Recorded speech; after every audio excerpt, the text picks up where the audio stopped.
Oh, there's Jeff. here's my And first. he's here.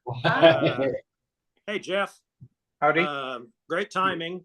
We're just getting started. We talked last time about wondering how movies get called comedies or dramas or comedy dramas or romance or something like that. I think, as I said last time when I picked this one, there probably isn't any question what kind of film Mississippi Burning is. I've seen it a bunch of times, and I watched it again today, and I found myself thinking, and this is a little bit along the lines of what Jeff Arthur said when he couldn't be here. You just wonder where all the hatred comes from. And I found myself thinking about what's going on in Israel and that part of the world, and what's going on in the Ukraine and that part of the world, and Somalia and Sudan and a lot of places around the globe, and you just wonder where all the hatred comes from. This is a great example of that, and I don't know that it's any call to order, and I certainly don't want to preach at anybody, but it does make you think you need to sort of redouble your efforts at kindness and help people to appreciate, or at least tolerate, the differences between us. Anyway, I really like this film, and was made in 1988, cost $15 million to make, and they made a box office of 34.6 million. So I don't know whether a producer thinks that's, I guess, anytime you get your money back with a little bit of ad, or maybe they don't think that's too bad.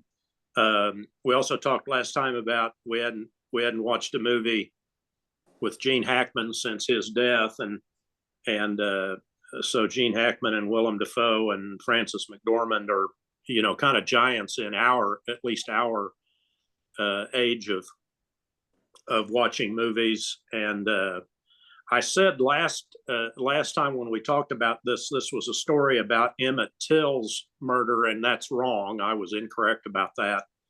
This was loosely based on the two white Jewish civil rights workers and one African-American gentleman, anyway, James Clancy and Andrew Goodman and Michael Schwerner. And at least what you can read about Mississippi Burning would suggest that it's, at the first, some movies will say this is loosely based on true events or something like that. This did not say that. I hadn't remembered whether it did or not, but when you read about it, it certainly suggests it was about those three civil rights workers. And one of the things that I found interesting in reading about it was that the actual sheriff of Jessup County, Mississippi, which is what this is loosely based on, I don't think there's a Jessup County, Mississippi, actually brought suit against Orion Pictures, basically claiming defamation, and it cast him in a bad light. And he dropped the suit because the Orion filmmakers threatened to make it a whole bunch worse for him, and actually to kind of prove that he was a suspect in the murders and some of the things that went on. And anybody from Mississippi on the viewing screen here? So we won't offend anybody. My daughter is a history professor now out in California, but her first job out of graduate school was at the University of Mississippi in Oxford, which, by the way, is a very quaint little southern town. If you've not been to Oxford, it's kind of a cool place to visit. And she went to college in DC and then graduate school in New Jersey, and so she got a lot of snotty New England kind of friends, Northeast kind of friends, and I would kid her about that. She loved to honk her horn, and when she moved to Oxford, I said, "Honey, you better lay off the horn. I don't think the people here are going to understand that quite as well as they perhaps did in New Jersey." But anyway, it's a cool little place. But her snotty friends from the Northeast would say, "Why in the world did you take a job in Mississippi?" And she always said, "Well, because they offered me a job." so I was real proud of her for at least thinking about it that way. She's, as I said, she's no longer at Oxford, and she taught a couple of years at Mizzou in one of their institutes before she went out to California. Anyway, I thought a really good film. You know, when you watch movies, you think about the people who are in the roles, and sometimes you all will talk about other people that were considered for various roles. And apparently, Brian Dennehy was considered for the Gene Hackman role. But apparently Gene Hackman expressed quite an interest in doing this film. And in fact, Frances McDormand was quoted in Wikipedia. I don't know how accurate that stuff is, but let's assume for the conversation tonight that it's at least a little bit accurate. She talked with Hackman about it quite a bit, I guess, as filming was started or as she was being considered for the role. And she said he was very neutral on things, but as soon as, hi, Donna. Hi. Hey, Don.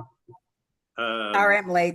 That's okay. We're just talking a little bit about Mississippi Burning. Anyway, she said as soon as they got together and started filming or started rehearsing or whatever, she said his enthusiasm for the project was really quite evident. And she was nominated for supporting actor. Hackman was nominated for Best Actor. Let's see, it had 4 Golden Globe nominations, didn't win any. 7 Academy Award nominations. It won for cinematography.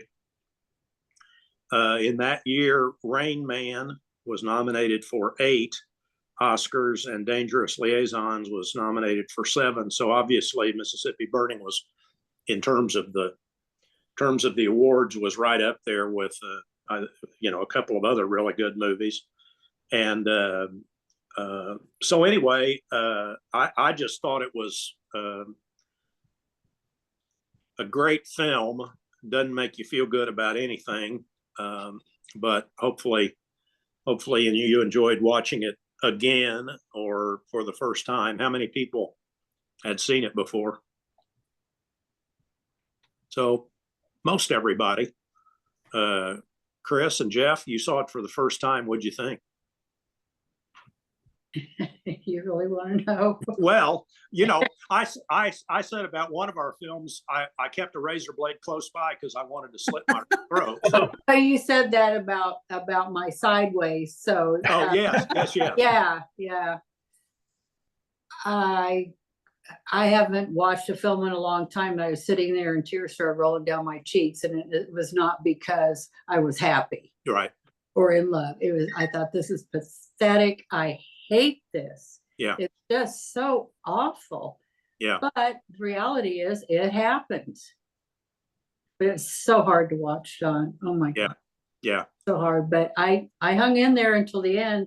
And I'll tell you what, I don't know who was on that court, but every one of those men got off 3 to 10 years. Really?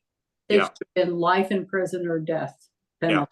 I don't understand that. But anyway, it was intense. Yeah, I think that'd be a good way to describe it. There was a line there where right towards the end, where Gene Hackman talks about they ought to be indicted for murder, and he was saying back to Willem Dafoe's character, "Well, that's a state charge. We won't ever get him on that. We'll get him on these civil rights. We'll get him on these civil rights charges." And I'm guessing in 1964, the civil rights laws were probably considerably weaker than they are now. But apparently there were still some federal statutes that allowed them to get some of those guys. Jeff, what'd you think? Well, a couple of things came home to me. One of them was what Frances McDormand said, and is that they teach this in school. This is ingrained in us from the moment we are born. This is how we live down here. This is built into the structure of this society here, and that breaking that was very hard. And she still couldn't leave the community after all of that had happened. Her house was wrecked and her husband was off in jail and everything else. Just demonstrating to me the influence that the early experiences in life have on how things work. The other thing was where Willem Dafoe said to Gene Hackman, I give up. Let's do it your way. Let's, whatever it's going to take, let's just flip and do this. And that was a turning point in the movie, as far as I was concerned, that we have to speak to these people in their own terms, which is what Gene Hackman had been saying all along. You can't do Washington here. It's not going to work. That I think that was a very strong insight in this, that you have to address people in the brutality level that they were existing. So that's kind of what impressed me from this. I also thought the acting was very strong, and that the relationships that were inside this between Dafoe and Hackman that was a very important kind of thing that developed over the course of time. And the relationship that Hackman developed with McDormand to kind of finally draw that out of her was pretty intense too. I found myself thinking today, Jeff, that if they had done a sequel to this movie, would Frances McDormand's character and Gene Hackman's character somehow end up together? Yeah. One thing you have to know from the very beginning, that knucklehead deputy husband of hers is going to beat her up. You can just tell. You're just waiting. When is it going to happen? When is it going to happen? And it did, because that was his mentality. If he has Gene Hackman kind of came sniffing around her, and I knew sooner or later that was going to come to the surface, and that her hubby would do that. I always think whenever I see him, I can't help thinking about One Flew Over the Cuckoo's Nest either. Exactly. He was a critical character in that. Billy just has a look about him. Yeah. Yes. Yeah, he does. I didn't understand. I don't know where I missed it, but how did Hackman get there? I get how Willem Dafoe got there. He was part of the FBI. Yeah, I know but he was like the local office. Yeah, I would assume that's a great question. Yeah. My conjecture would be that they couldn't just send somebody from Washington or Chicago. They had to have somebody that spoke Mississippi. Yeah. And so they assigned him to go down there because he, at least seemingly, he was the only local FBI guy, maybe assigned to an office in Jackson or Memphis or something like that. And he'd been a sheriff in another county. Right. In like South Haven, just south of Memphis. Right. You know, I thought this was a really gripping film. Like most of us, I'd seen this a number of times. I've gone out of my way to watch it several times because I think it's such a compelling story. But I'm going to add a few things here. Aside from the reference to the 3 civil rights young men that were murdered, there's not much accuracy in this movie at all. The FBI is painted as the heroes in this. The FBI didn't even have an office in Mississippi until about 3 weeks before this event happened, and that was just because of what was going on with the civil rights movement in general throughout the region. The movie doesn't give enough credit to the local blacks for standing up for their rights, and they did a lot of that. It doesn't give enough credit to the civil rights workers that were sent down there. There were more than 3,000 of them that went south that summer for the Freedom Summer. They were in Mississippi for voting rights. They were over in Alabama and some other places too, but Mississippi was sort of the ground zero for this. Martin Luther King, I think, is mentioned a couple times. other guys from the civil rights movement like James Farmer and John Lewis are not mentioned at all. They were big, influential characters in this thing. The storyline about Gene Hackman flirting with Frances McDormand's character and eventually getting her to give up the conspirators on it. That didn't happen at all. The way they broke the case was they paid off a Mississippi Highway patrolman to the tune of $30,000 to finally break this thing. They did. $30,000.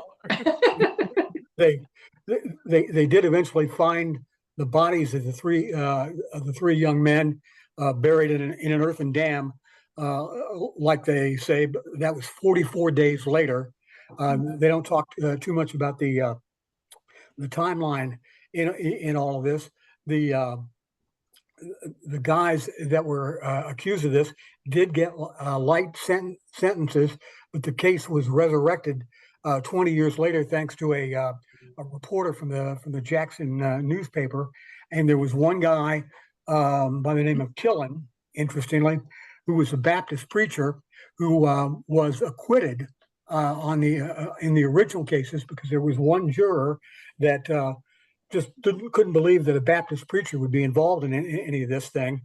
20 years later, a lot of the rest of the principals are dead, and Killen then gets brought up on pretty serious federal civil rights violations and is convicted of manslaughter in the deaths of all three of these folks. And I bring all this up just to make the point that, yeah, this is a really good movie. It's told in a compelling fashion, but it's like JFK in my book, which is also a great piece of movie making, but it's really plays fast and loose with the facts in that case. And I get you got to have clean storylines and all that, but I think it's Real life doesn't always make for a great narrative, and it's like Midnight in the Garden of Good and Evil. I love that book. I love that movie, and all of those things happen, but they, condense it all down so it's all happening boom, boom, boom, right after the other, because that's how we like to hear a story. Yeah. But I don't think that the history of this event is done justice by the movie. That's my point. I would ask, do you think that this movie functions as a good parable about this whole topic, where they've taken great liberties with the actual events, but they have brought the message home in a way that was understandable and digestible by mass audience? Yeah, Sure. that's exactly what they did. Yeah. At the expense of the history of it. Yeah. I think it did bring it home to a lot of people that saw this movie. And, and that's, when was the movie again, John? What year? The movie was 88. Yeah. Okay. So we've got 64 to 88. And during that time, I mean, nobody, things kept on coming out, but you had to get the whole country to see what really happened and not the versions that we had. Now, this one, but what happened was those kids were killed. And I think that's what got this movie got to be so popular, because I don't think people even realized or knew. I mean, they knew, but they didn't know until you start seeing something that makes you recognize what's really happening. Being from Chicago and then going to Missouri and then going to Florida, it's a culture shock. I hate to say, you guys, but it is a culture shock.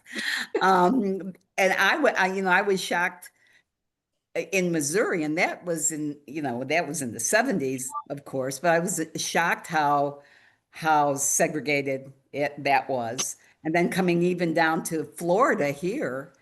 And I think of all the areas that I'm in a pretty open, art conscious, open-minded area, and it's still incredibly segregated. I think it's exactly what the film did, is made people realize the things that happened, that real things that happened were horrible. And that's what you want people to know, you know. I kind of felt like I got Stanley Kramered a little bit. I wished it had been a little more true to what Mhm. Mahoney's saying and be like a timeline as the movie elapsed. Well, Yeah, you know, Because they put it together, excuse me, Don. no, go Because they ahead. put it together, they just kind of beat you over the head. Right. And then there's always the white savior syndrome that's in a lot of those movies, you know, that's always some, you know, great white people are coming to save. But I think I was talking the last time that film, Ethel, you know, that's, you know how you were crying, Chris. I mean, I've seen this movie, and every time I still, it's to me, it's so emotional.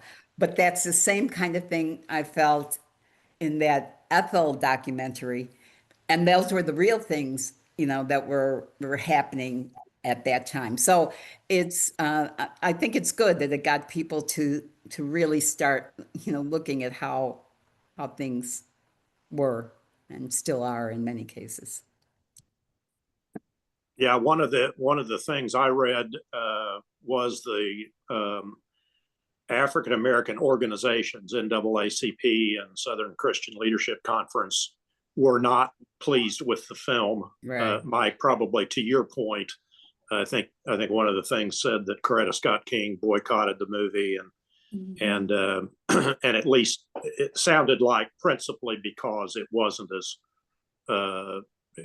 factual as it might have been. And I was going to say my father grew up in New Madrid County over in the Boot Heel, and you wouldn't have to go very far into southeast Missouri, and you would have found probably some pretty similar kinds of opinions about African Americans. And I have two older sisters, and I've had a conversation with the older one about the stories that our father told us, and about the African Americans that he was growing up around, and who worked probably for his father. His father was a farmer, certainly not well-to-do by any stretch, but lots of African Americans. And I said, you know, I don't feel like we grew up with any sort of prejudice from our father. And she said, well, to be fair, it was probably more paternalism. You know, we feel like we need to help you, and that's not equality either. Anyway, Missouri certainly had, and you probably didn't have to go to the Boot Heel. You probably found some of that same kind of thing right down here in Southwest Missouri too. But anyway, it's a good point, and who knows how people write these kinds of films, and loosely based, maybe because it was so loosely based, Mike, that's why they didn't say based on true events or Right. something. Yeah. Yeah, the other thing that, and I'll drop the tirade about historical accuracy. In the course of the actual search for these three young men, they found 9 other bodies of Black Mississippians buried or dumped in swamps or ponds while they were doing it. They were able to identify 3 or 4 of them. But the other bodies were so decomposed, and they were unable to identify them at all. So it wasn't just the 3 civil rights workers; it was a total of 12 people that they found. Wow. Amazing. Willem Dafoe was so young. I wondered if it was like his first film or something. You know, I didn't remember that he was a lead character.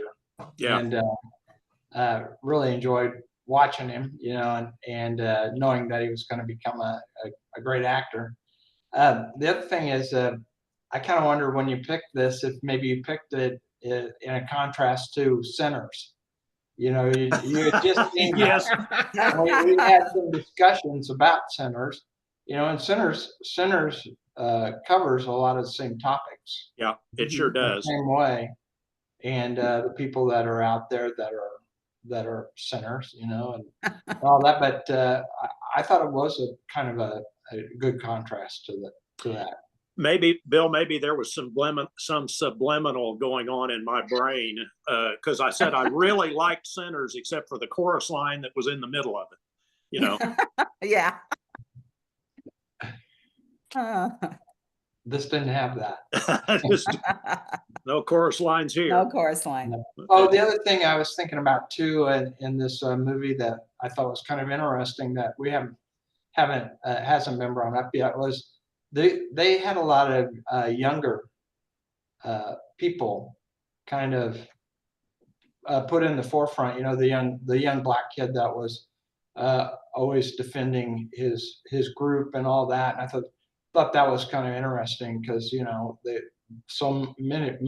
much of the time they just portray adults and things like that. But here you had a kid that was learning, and you could empathize with him, you know, that what was going on with the youth, what the youth were seeing. Yeah. Well, and they portrayed that young man, obviously fictional, but they portrayed that young man as very well spoken and quite courageous. And back on the Frances McDormand soliloquy about, you know, it's just we hear it so many times before we're 2 years old that we just assume it's all true. But if you think about that Ku Klux Klan, well, the political meeting, as they called it, and lots of other things, they showed lots of young people faces. And I thought at least there's a connection between Frances McDormand's speech and that they emphasized how many young people were watching it. And then the other side of that, when she was holding the lady who did her laundries, you know, 6-month-old child or something like that. I mean, they certainly portrayed her as a whole bunch better than the people that she was around. Mm-hmm. Right. Right. When you're talking about the young black man, are you talking about the one who was praying? Yes. The When kid. his father was Or lynched. that older one who got chased out of his house? And No, I'm thinking about the one that was praying, Mike, and, you know, then later on his father gets lynched. And right. I mean, he was just very well spoken. And you remember he was trying to get his friend Willie to tell the FBI what he had seen. But there, I mean, the acting, obviously, we can all agree that Hackman and Dafoe and McDormand were pretty fabulous in this, but there was lots of other good acting, including the horrible rednecks. Yeah. Exactly. The sheriff's deputy, Billy, in One Flew Over the Cuckoo's Nest, Yeah, I thought did a great job. Yeah. The sheriff got off pretty light too, right? He was acquitted. You know, they made the point several times that he was too smart to actually be at any of these events. So the mayor hung himself. Yeah. I thought the scene where the African-American FBI agent who flew in from Detroit, who had kidnapped the mayor, and that scene was, you think about the fear that would have been in that guy's brain, but you also think about the fear that would have been in those 3 civil rights workers as they saw themselves be followed, and then they get bumped. And Mike, that's one of the things that specifically, they were taken to jail and then they were released. So that's one of the things that was specifically not historical. Yeah. And the whole thing with the black federal agent, there weren't any black federal agents in the South at that time, although the threat of castration that the agent threatened the mayor with was based on a real incident at about the same time that happened over to a black man in Alabama. So. I wonder if that no pun intended, of course, bled over into Django Unchained. Could be. Yeah. I do like the, talking about castration. I do. You like talking about that, do you, Phil? Work through this one, okay? Remember when Gene Back up a Hackman, minute. remember when Gene Hackman grabbed the guy by the Oh, yeah. neck? Cojones. I Yeah. like that actor too. He's a good actor. He's done a lot of stuff. He's Yeah. like a main Yes. character in Walking Dead. He's been in a lot of stuff. Yeah. And he played a really good bad guy in this movie too. Yeah. You remember the guy with a limp in The Firm that was chasing Tom Yes. Cruise? Well, he was in this film as one of Gene Hackman's FBI agents, and he plays a pretty good sinister Character. in Yeah. air quotes good guys. Oh, is he the guy who had the speaking lines for the Yeah. FBI agent? He was the one that asked for $20 worth of change, and he shoves Lester's hands in the till. Mm. Yeah, that guy, Mike. Yeah. Well, and the one scene at the hospital where Hackman and Dafoe get into it, and Dafoe gets his gun out, and Hackman says to the other FBI agent, "Mr. Bird, think he would have shot me?" "Oh, yes, he would have." Yeah. Matter of fact. Yeah, and not, I'm going to harp on it. The FBI mobsters didn't happen either. Yeah.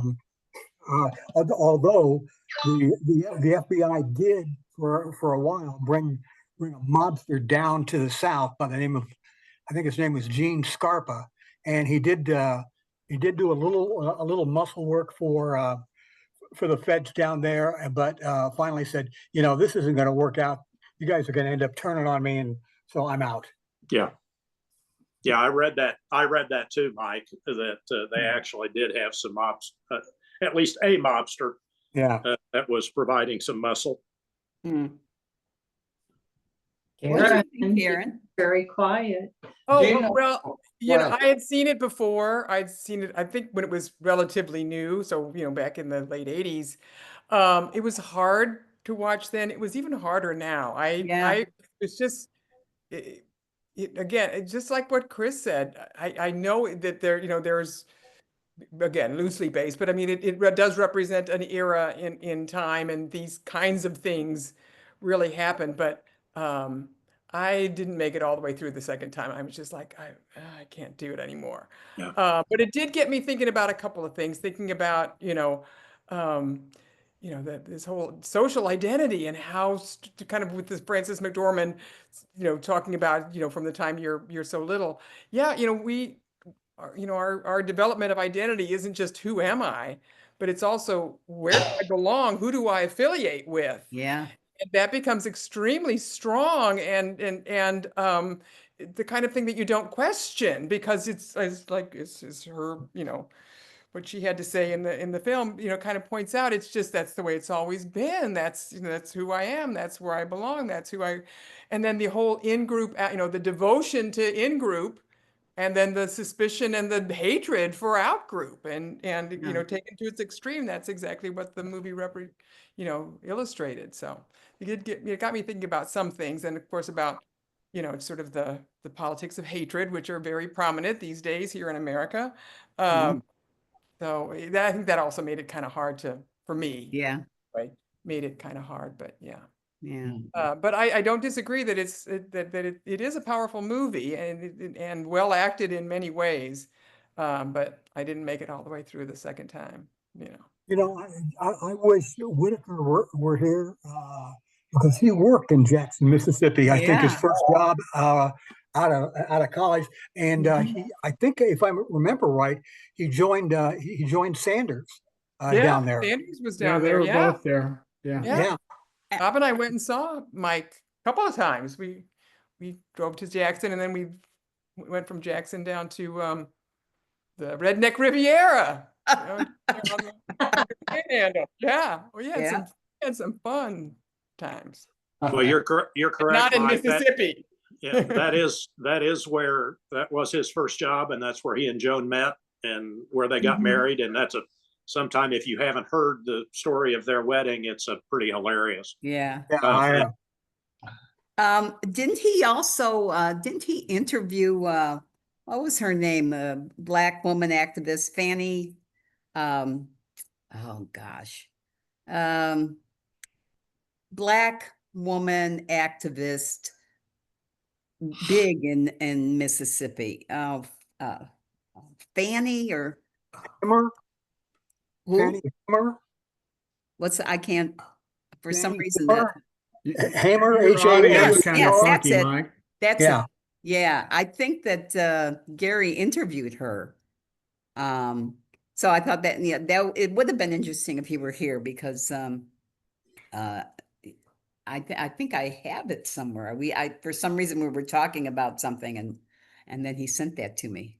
Oh, I think I had seen the play. There was a play called The Fanny, I think that was about her. And then it's when he told me. So yeah, be too bad. I think he's in where is he now? In Romania? He's If it's either in, Hungary, he goes to Turkey. That's what I remember. yeah, Turkey, Hungary, or Greece, Greece, or yeah. Greasy. Yeah, you know, I remember my first job out of college, not my first job in a business, but my first job out of college was in Wilmington, North Carolina, which was right on the southeast corner of the state, right on the Atlantic. And Wilmington, when I got there in 1976, was about a year off of a really bad race riot where much of the black business district in Wilmington was burned down, and they accused several ministers and some others of conspiracy to incite a riot. One of the guys' name was Reverend Ben Chavis, who ended up being the head of the NAACP for a while.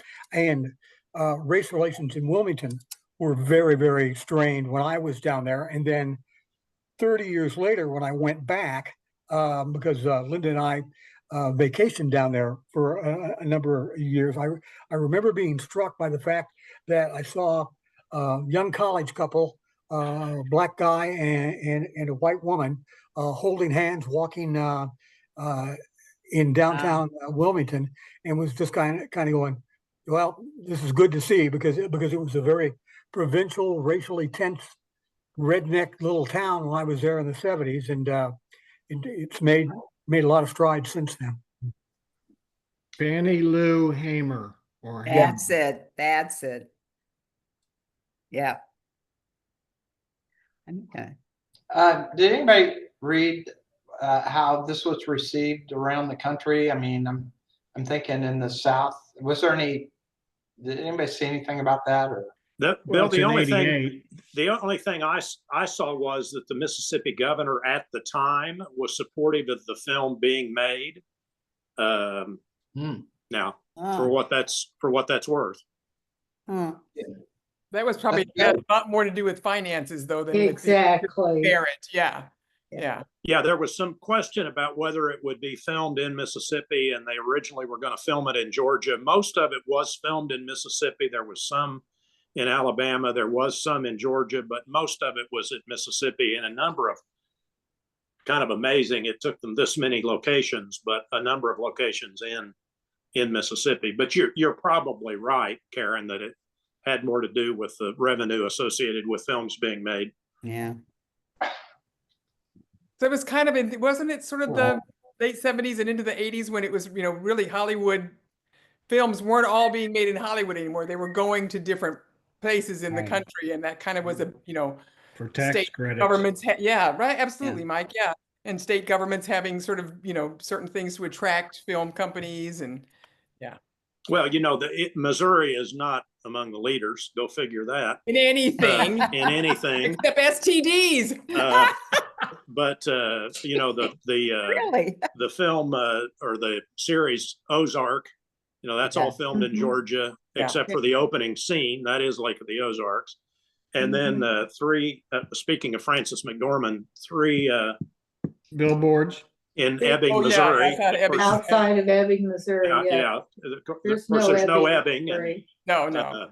So Right. I always say, if you want to make fun of us because we don't have shoes on, at least film some of the damn stuff here. There he is. Well, No, we didn't but, used to allow any but our tax state credits. government, yeah, doesn't Yeah. do the things that you have to do to attract film companies. Yeah. Because, Jefferson City, not the sharpest tools in the shed. They just brought tax credits back a few years ago. For film making, Mike. Yeah. Yeah. Yeah. I mean, like, what was, what's the one they shot around here? Winter's Oh, Bone. Winter's Oh, Bone. Yeah. Mm. Some of which was filmed in Springfield, as you know, out at the Christian stockyards. County, Stone Yeah. County. Yeah. Yeah, he's a Talk great. about a dark movie. Oh, Oh, his yeah. books, yeah, Yeah. he's a great writer. He's We've out of the watched it. Iowa, writers community.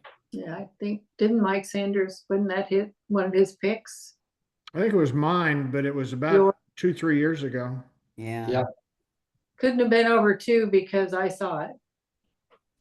Are you on your second anniversary coming up? Almost in August, yeah. I don't remember. Yeah. You don't have to. It's all good. We'll remember for you. Well, it's a 71-year-old function. And it's probably not just that right. we are in our 70s, but it also has something to do with the kinds of things we were doing in the 70s. Yeah. Yeah. Yeah. Like they say, Yes. you can remember, you probably weren't there. That's right. So true. Oh, funny. God. Well, anyway, that's Mississippi Burning. Yeah. So That was a good pick, Thank John. you, John. That was a good pick. All right, Yeah, interesting. very good pick, John. Really good. My wife enjoyed it. It was a good watch. yeah. Yeah. I hope it's not my turn next. No, I'm next. Although I Okay. have a couple of other things I want to recommend before I talk about our movie. And also want to say I'm really sorry about missing both of the May meetings. Like the getting sick part, I was not planned. The going to the ball game was planned, but got the tickets months ago when we were still doing it every week. And I thought, I can miss one week. It's all right. But I It's all apologize. But my recommendations, it's on Max, which used to be HBO Max, but if you watch Hacks, which just Yes. finished its, I think, third season or fourth season, but Hacks, Jean Smart is in it. She's won She's wonderful. Yeah. Emmys, she's won Golden Globes, she's amazing in it. Well, there's another series on right now on ABC actually called High Potential, and it's kind of a Sherlock Holmes. She does that same thing where she has the kind of brain that sees all the little pieces and then starts putting them together. The actress that plays the main character that has the high potential intellectual, although she's in her life, she's a hot mess, but is the same actress that played DJ, the daughter in Hacks. It's the same actress. Yeah. So I reckon both of those. Hacks especially is really good. High Potential is good as well, and High Potential has a very diverse cast, so I like that. Yeah. Well, Yeah. And then not that I don't know that I think they're almost at the end of their run, but I actually got to go see the national touring company for And Juliet. I recommend it highly. It's a musical. It's really good. It's what happens if Juliet doesn't die. Oh, yes. Yeah. Yes. Yeah. I've heard about it. Oh. Yeah, and the music is all like kind of 80s, Uh-huh. pop music, but they handle it quite well. Hmm. But I think they've only got like one more city, and it wasn't anywhere near us. But they just finished at the Fox Theater in St. Louis the past weekend. They finished Wow. their run. But if you get a chance to see it somewhere else, And Juliet, I recommend it. Well, I am taking a trip back to I'm going to see with the grandkids Jesus Christ Superstar on Saturday, this Saturday. So, Nice. yeah, I was like, I wonder what the kids will, because I've got a 16-year-old, and the other one is older. So, but I'm taking the girls. We're going to the theater, so that'll be fun. That'll be fun. Yeah. Yeah. it will be. Several years ago, I took my son to see Hair. Uh-huh. I Oh, said, you need to see this. And he said, Mom, you mean hairspray? I said, no. no, Dad, hair. And we saw hair at the Kaufman Center. It was fabulous. I don't remember some So not, good. but I have a recommendation on Netflix. It's AP Bio, and it's about a Harvard professor that loses his, I don't know what they call it, Karen tenure or something. Anyway, he's reduced to having to go teach at a high school for a while. So he's a, what did I say? It's philosophy. He's a philosophy professor that has to teach high school biology. And absolutely hates it, will not teach those kids any biology under any way, shape, or form. And it's kind of funny, actually. Is it a series? Yes. Okay. Yeah. Yeah. AP Bio. You know, that sounds good, by the way. But Karen, I was going to say that High Potential was actually a French. Yes, I saw that. It started off as a French Yes, series. and I actually watched the French one. I just watched the first one, and it's very similar. But I think the way they're doing it here is even better. I mean, it's kind of the same, but it's not the language, but just I think she's just they've just done. Are you caught up to the most recent episode? I don't know about the most recent. Was it on last week or something? Yeah, it's with the guy that is kidnapping people and then playing a game for you have to find them in Oh, time. yes, yes, So we've kind of got a Moriarty going now. yes, yes. In That's that very way, good. it, again, sort of the Sherlock Holmesy aspect of it. Yeah, Um, it's fun. And it it is fun. It's a fun one to watch because of Yeah. the characters. Yeah. I think another one that I like, again, the characters, and they're self-contained, even though it's a series, it says, so Yes. there's a story, and that is Poker Face with Oh, yes. Natasha Richardson. Yeah, that's another one it kind of reminds me of Columbo because you kind of know, you see the murder, yeah, I and got the a audience question. knows who the murderer is, but nobody else does. Right. And she has to go and find it. So that's kind of fun too. Yeah. Another fun Karen, one. what's your pick? Oh, my pick. That's right. I'm sorry. Yeah. I got way off track. So, yes. So for next week, it's a film from 2014 called Love and Mercy. It is a biopic about Brian Wilson of the Beach Boys. Yes, And yes. so I will throw this out to all of my Mizzou pals. Do you remember when the Beach Boys came to Mizzou?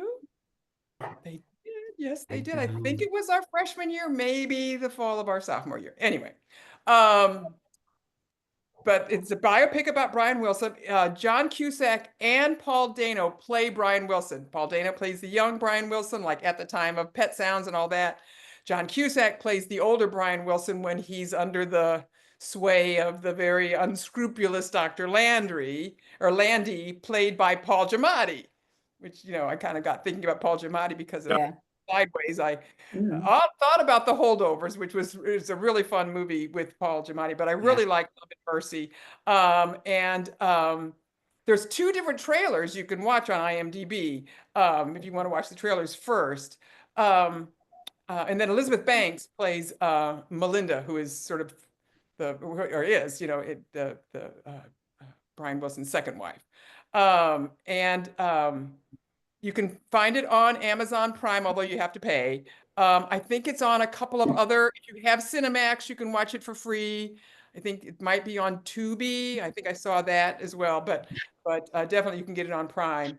And then I also want to recommend, because I think it's wonderful, on YouTube, there's a BBC music video of God Only Knows, that Beach Boys song.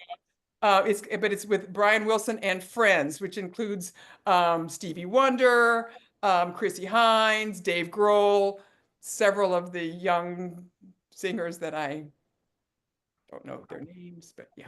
But anyway, it's really well done, and it's just like a 3.5-minute video. So, but there's several God Only Knows videos on YouTube, but it's the one from BBC Music. And it's called Brian Wilson and Friends. So that's if you're so inclined after or before you've watched Love and Mercy, but yeah. Love and Mercy. Yeah, Love and Mercy. Yes. it's gonna be good. I think I watched it a couple of years ago. It's a really good show. I'll watch it again. But I think I read that he collaborated with Casey Musgraves on that, Ah, okay. which is kind of interesting. I never thought of them as collaborators, but You never know. you never know.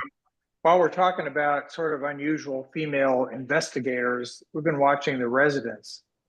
Has anybody watched that? No. It's on not yet. Netflix, I think. And it's about a murder in the White House. And Oh, yes, I did see it.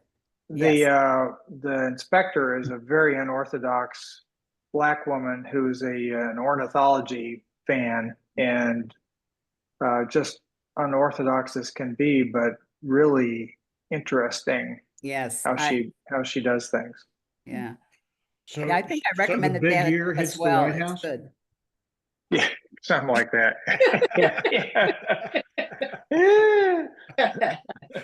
Yeah.